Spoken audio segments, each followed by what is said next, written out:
Hello everyone, welcome back to the final style of this section, that's Bevel and Emboss. And we can see two subsidiaries, that contour and texture. Actually these are not really difficult, and this is one of the most useful designing style in blending options or in Photoshop. So let's take a look at the Bevel and Emboss option or layer style here. We have a bunch of options available. We have varieties of options available, starting from style to that's we are not familiar, just like we seen a lot of blending modes and something here. We have blending modes here also, and we have different things here. What is the use of, let me tell you what is the use of Bevel and Emboss. Bevel and Emboss is often considered the most powerful and adaptable tools within the Photoshop layer styles. The traditional use of bevel and emboss is to make something look more three-dimensional, which means 3D, by adding highlights and shadows to different parts of your layer. So look at that, this text is look different. Then look at that, when I deselect the bevel and emboss, it goes just like a two-dimension that we usually make. We can create a lot of things with the bevel and emboss layer style using the bevel and emboss. So by adding highlights and shadows to different parts of your layer, but it doesn't stop there. With some special consideration and careful tweaks, you can create styles ranging from reflective chrome and reflective glass to chiseled stone and subtle letterpress graphics. Let me introduce the layer style bevel and emboss dialog box. Actually, as I mentioned earlier, this is a little bit different because we didn't even see in this style, inner bevel, then outer bevel, then the technique. Yes, we see in the technique, then depth, and this is really different. And we have contour angle, everything here, blending mode and smoothness size, but this is different compared with the others. So we have to give, I have to give a brief account about everything. So let's begin with the style. The style drop down is where you set the style or location of your bevel, and it includes the following options. That's outer bevel, inner bevel, then emboss, pillow emboss, then stroke emboss. We have 5 different styles available. Actually these are not really different, but these are similar, but this is really helpful to create different kind of effects or text effects. Usually this is, or the layer styles are most commonly useful to make different kind of beautiful text effect. That's really we want, even if for making posters or notice or YouTube thumbnail or Pinterest boards or social media icons or anything, or even we can do logo designing. Simple layer styles will make a logo better and beautiful. So what is the outer bevel? The first one is outer bevel. This applies the bevel to the outside of the shape you are applying to it. So let's select that. Look at that, this changed. Actually it was inner bevel. Actually the effect kept inside the letters, so when I selected the outer bevel, it goes out. Sometimes it's really helpful. Actually this is a white color and white background, so we cannot understand the difference sometimes. Okay, so that is the outer bevel. Then the next is inner bevel. As I shown earlier, this is inner bevel. This applies the bevel to the inside of the shape you are applying it to. Then the next is emboss. So what is emboss? The emboss applies a level to both the outside and the inside of the shape you are applying it to. So that is emboss. It applies both inside and outside. Then the next one, or the fourth one, is pillow emboss. What is that? Is there any pillow? Actually this applies the bevel to both the outside and inside of the shape you are applying it to, but in opposite directions. So actually emboss is opposite or the vice versa of pillow emboss. Let me select that. Look at that, the change in the effect, you can feel that.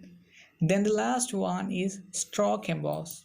Actually what is stroke emboss? This only works when you also have a stroke effect applied to your layer, and applies the bevel only to the stroke. Then the next thing is technique. So what is the technique?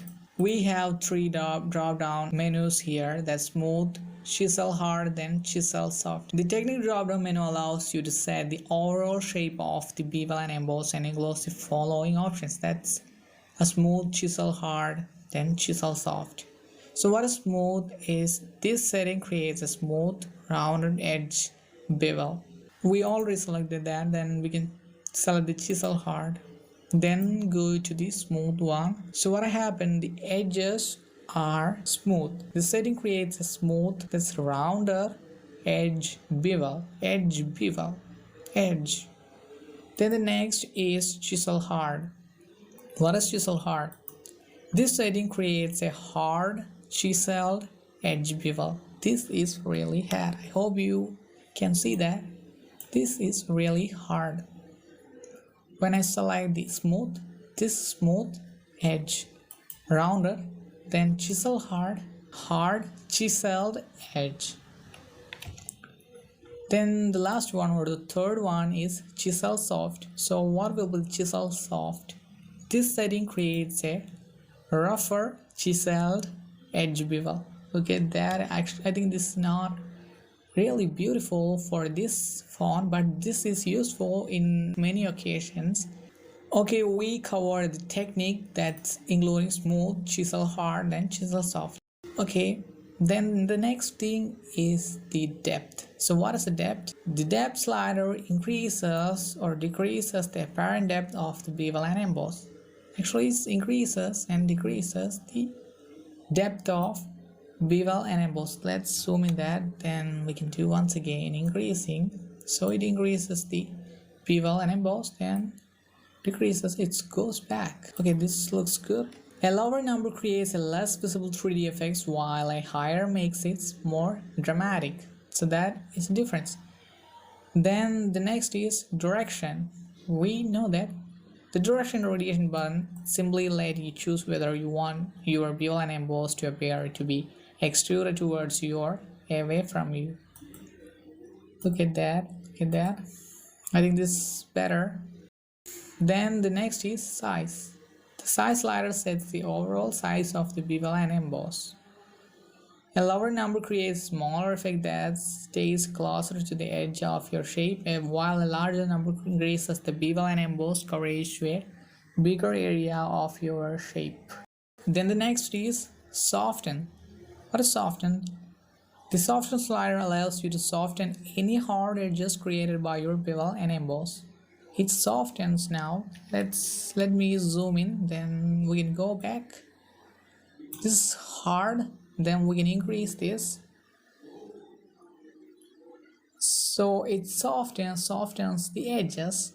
So it can be helpful in creating soft and squishy looking styles. Then the next is angle, then altitude. So the angle and altitude areas where you set the position of your light.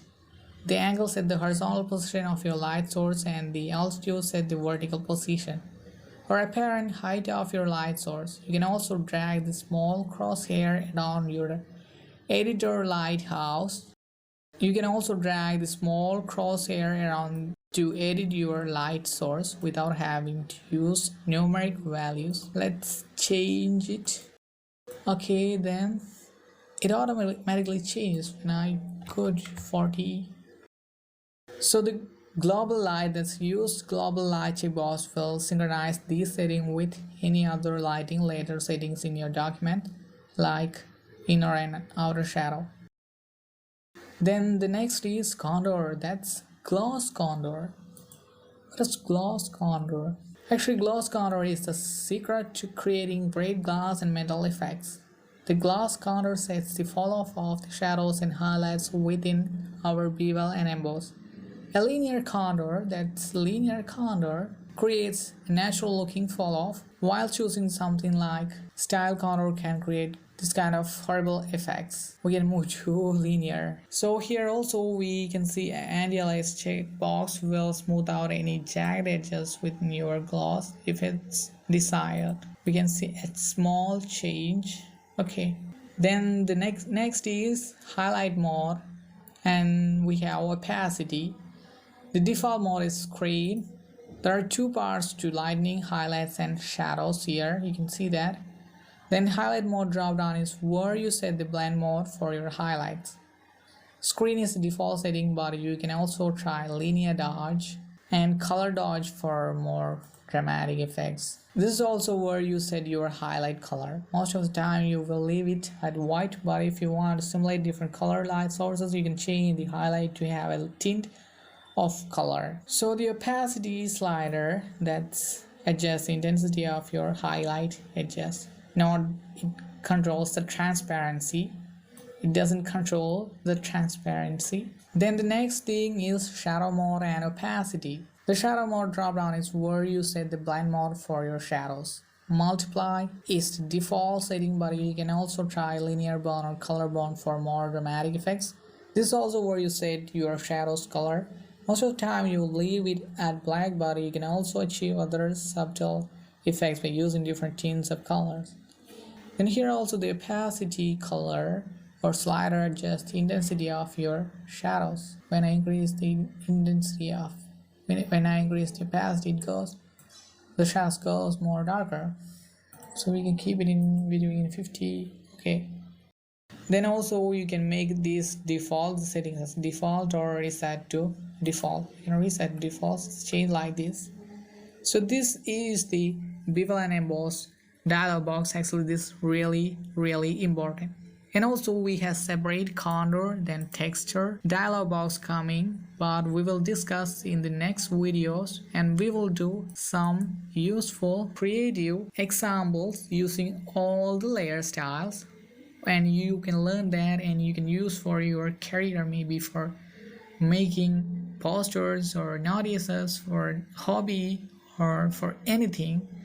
It's really useful for developing your editing skills in Photoshop, and also in Illustrator this is really useful. So we are winding up this section.